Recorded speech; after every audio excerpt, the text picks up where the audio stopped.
Well, it's finished. They've cleaned the house as much as they could, taken out a whole lot of trash. Three trips to the the dump with the trash in the dumpster, and it still sits full.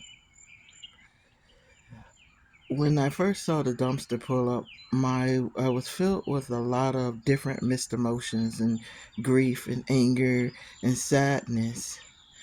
And I didn't go in the house. It's been abandoned for quite some time. I hadn't gone in because in my happy little brain, as long as I didn't go in there, my grandmother was still in there happy, and I know she wasn't, but the memories were.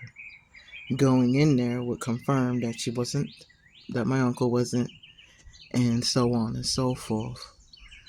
And I was like, God, why am I so sad and the like really sad about knowing that someone was coming to what I thought was to tear it down and so on and so forth. While I was doing one of my videos, the lady walked up to me and asked if I wanted to see if some of the pictures on the wall were mine since she knew that this was my family. And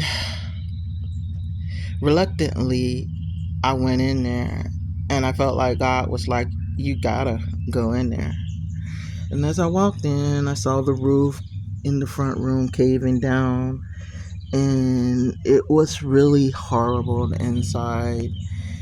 And I was walking through, and memories flooded. I would love to say all good, but they weren't.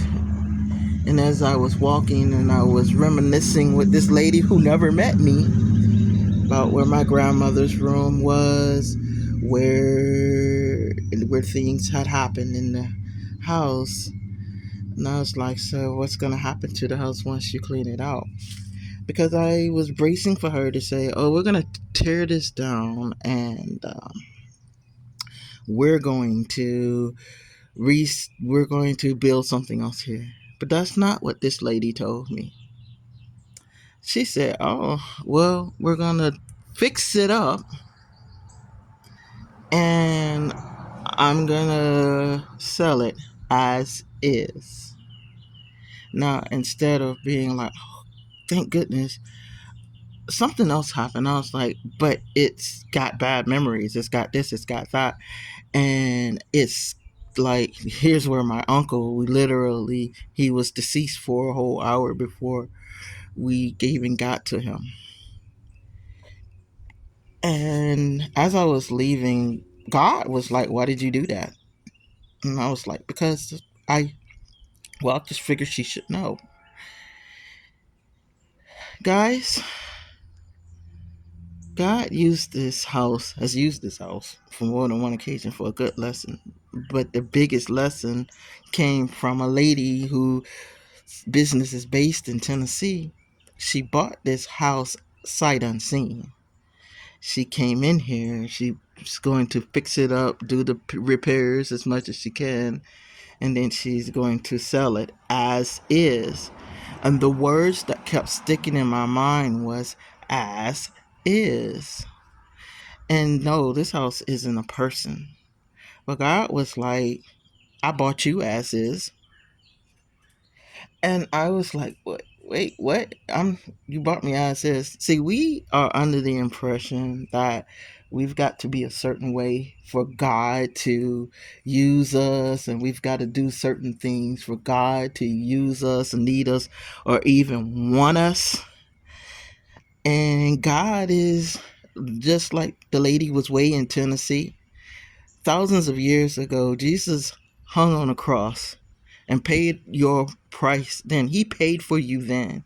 He paid your price for you way back on Calvary.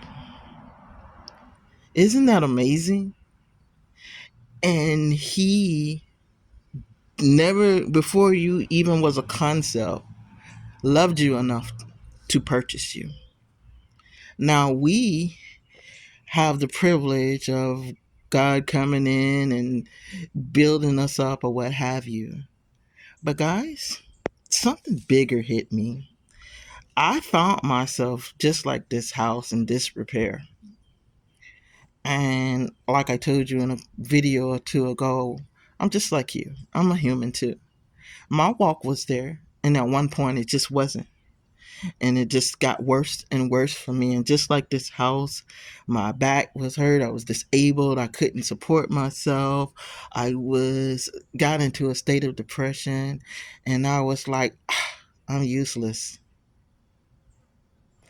But one day I got reminded that Jesus bought me thousands of years ago as is.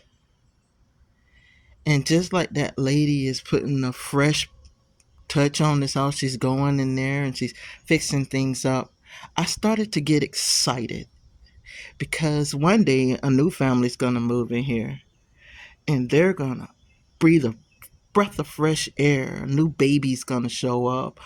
You're gonna hear the running of Peter Patter for little feet laughing. And one day, maybe, I might not live long enough to see it, she's gonna walk out on that porch and she's gonna hold on to that pole up there and she's gonna wave goodbye to her grandchildren the same way that my grandmother used to wave goodbye to us when we went back to Atlanta. Now guys, back to us. Even if you feel like you're abandoned, you're old, you feel useless, the lady said something that hit home. She said it's got a good floors, there's a good foundation. See, God sees the mess and he sees right through it to the good foundation. And I'm humbled that God is like, yes, you got a good foundation. And I've already purchased you. All you have to do is let me walk in and breathe some fresh air in you. And guys, that air is the breath of life. God breathes a fresh breath of life in us. And just like this house, it's not perfect. You're not going to just bing, be perfect. But there's a difference because God loves you and he sees that you're still worth him coming into your life and being a part of it. So I don't know where you are, whether you've never accepted Christ or whether you feel like this house that you've done all you can do and there's nothing else that you can do. But I want you to know, guys, that God already purchased you as an as is cell. He bought you just the way you are. And he loves you. And he's standing at the ready to breathe a new breath of fresh air of life into your life. And hey, that's a good word. I'm glad I could share it with you. I love you. Bye.